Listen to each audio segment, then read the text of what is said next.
on the basis of the foregoing formula. What? What did you say? And from the numbers provided by IBC. Hey man, what's your business, man? What's your business?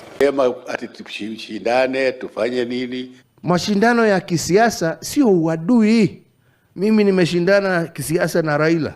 Mtashindana alafu itakwisha. Itakuwa siku moja inakwisha. And the chairperson and the declaration by the chairperson of the president-elect on 15th August 2022, it is our finding that the declared president-elect attained 50% plus 1 of all the votes cast in accordance with Article 184 of the Constitution. Issue number 8 on whether there were irregularities and illegalities of such magnitude as to affect the final result of the presidential election. Although the petitioners have provided numerous averments pointing to possible irregularities and illegalities marked by failure of technology, arranged voter suppression, printing and utilization of Book 2 of 2, EU preparation by the IBC and its chairperson, commission indiscretions, transposition anomalies, agent absence, and many others, we are of the view that the pointed illegalities and irregularities were not of such magnitude as to affect the final result of the presidential election. We will delve deeper into the details of this issue in our recent judgments. Last issue, what reliefs and orders can the court grant? Under Article 163(3) of the Constitution, it is provided that the Supreme Court will have A. Exclusive original jurisdiction to hear and determine disputes relating to the election of the office of the President arising under Article 140.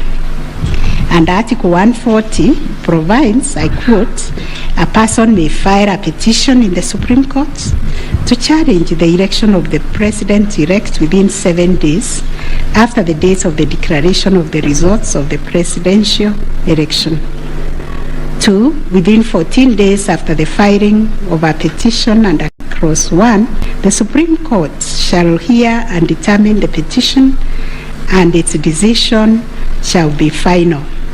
If the Supreme Court determines the election of the President-elect to be invalid, a fresh election shall be held within 60 days after the determination.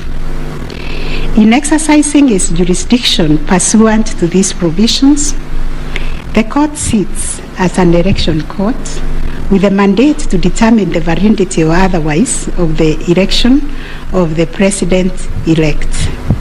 It is clear to us that the jurisdiction of the court is quite circumscribed in terms of the orders or reliefs it can grant following the hearing and determination of the election petition under Article 140 of the Constitution. In the event the court determines that the election of the President-elect is invalid, it must make an order nullifying the election. Consequently, it has also to make an order directing IBC to hold a fresh election within 60 days after the determination. Should the court determine that the election of the President-elect is valid, it shall issue a declaration to that effect. The court has then, as a matter of course, to make an order dismissing the petition with or without cost, as the case may be. In the strict sense, therefore, these are the only orders that the court may make under the Constitution. The court cannot assume jurisdiction that goes beyond the purview of Articles 163(3) and 140 of the Constitution. However, nothing stops the court from issuing orders or reliefs by way of recommendations. Indeed, since 2013, this court has issued many recommendations arising from the determination of the petitions challenging the election of the president-elect. The recommendations are meant to improve our electoral landscape and hence aid in the development of our democracy.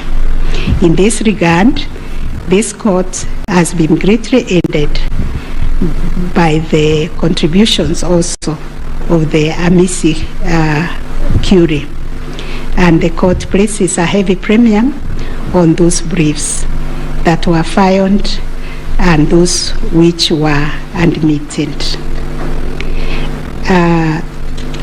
The final orders made by the courts. This is a unanimous decision of the court, and we make the following orders.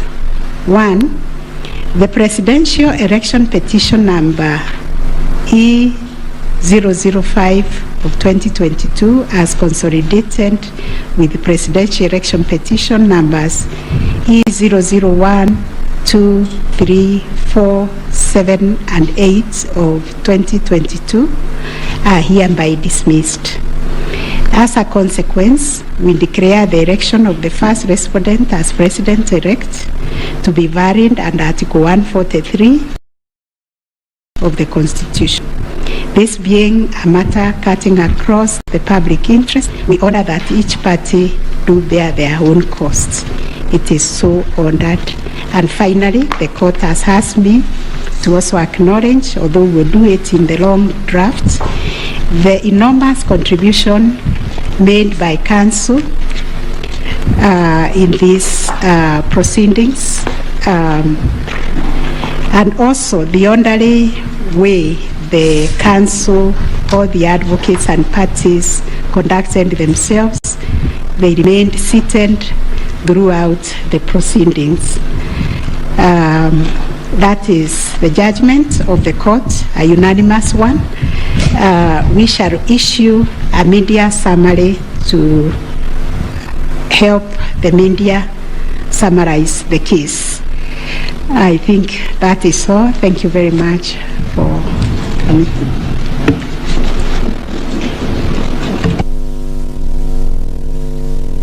My Lady, Madam Chief Justice, and the learned judges of this court, again, I am requested by my colleagues to thank you most profusely for your labors into delivering this judgment, listening to all of us, and giving our nation this judgment so that we may move forward. Thank you, and God bless you.